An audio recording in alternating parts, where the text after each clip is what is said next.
আজ সকালে ঢাকা শহরে এত বৃষ্টি হওয়াতে আপনারা অবাক হলেও আমি অবাক হইনি, কারণ পাশের ফ্ল্যাটের ভাবি ভোরে মেঘমল্লার প্র্যাকটিস করছিল।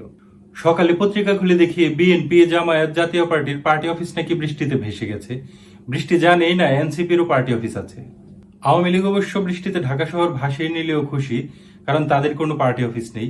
আর রাস্তাঘাট ডুবে গেলেও তাদেরকে এখন আর কেউ গালি দিবে না, সব দোষ নাকি ইউসুফ সরকারের। তবে নগরবাসীর বৃষ্টি এলেও আর চিন্তা করতে হবে না, কারণ শহরে নতুন মেয়র আসছে। এই মেয়র খুব পাওয়ারফুল, অবৈধ নির্বাচনের বৈধ মেয়র। বৃষ্টি এলেই আম্মা খিচুড়ি রান্না করে, তাই আজ সকালে ঘুম থেকে উঠে ডালের কৌটা লুকিয়ে রেখেছিলাম। এই নিয়ে তো বিরাট হইচই, থানায় জিডি পর্যন্ত করলো। ওসি সাহেব একটু আগে ফোন দিয়ে জিজ্ঞেস করলো, আপনার কাকে সন্দেহ হয়, কে নিতে পারে? আম্মা বলল, ক্যাকা ফেরদৌসি। বৃষ্টি এলেই আমার বউ বিষণ্ণ হয়ে যায়, কারণ আমার এক্স গার্লফ্রেন্ডের নাম ছিল বৃষ্টি। এমনকি আমার মুখে বৃষ্টি শব্দটা শুনলেই ও খেপে যায়। এই যে এই ভিডিওটা করছি ওকে লুকিয়ে, এটা আপ করার সময় ওকে হাইড করে করবো, আপনারা আবার কেউ ওকে লিঙ্ক দিয়ে দিবেন না। আমার এক বন্ধু আজ বৃষ্টি হয়েছে বলে অফিস থেকে ছুটি নিয়ে তাড়াতাড়ি বাসায় চলে এসেছে বউয়ের সাথে সময় কাটাবে বলে। এসে দেখে বউ শপিং এ গেছে, বৃষ্টির দিনে নাকি সবকিছু কম দামে পাওয়া যায়। আমার এক বান্ধবী বৃষ্টিতে ভেজার জন্য রাস্তায় নামলেই নাকি বৃষ্টি বন্ধ হয়ে যায়, তাই ও জীবনে কখনো বৃষ্টিতে ভিজতে পারেনি।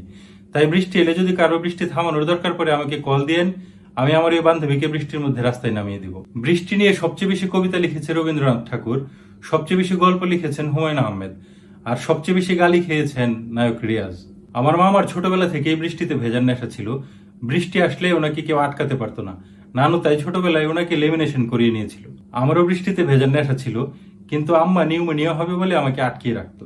তাই আমি ভাবতাম বাংলা সিনেমার নায়িকাদের বোধহয় সবসময় নিউমোনিয়া লেগেই থাকে। মুনমুন ময়ূরীদের জন্য হসপিটালে হয়তো সবসময় সিট বুকিং রাখতে হতো। শেখ হাসিনা বলেছিল, আমি বৃষ্টিতে ভিজে ভিজে কাঁদি, যাতে আমার চোখের জল কেউ দেখতে না পায়। তার সমর্থকরা বলে, আপা আপনি বেশি কাঁদবেন না, তাহলে আপনার নিউমোনিয়া হবে।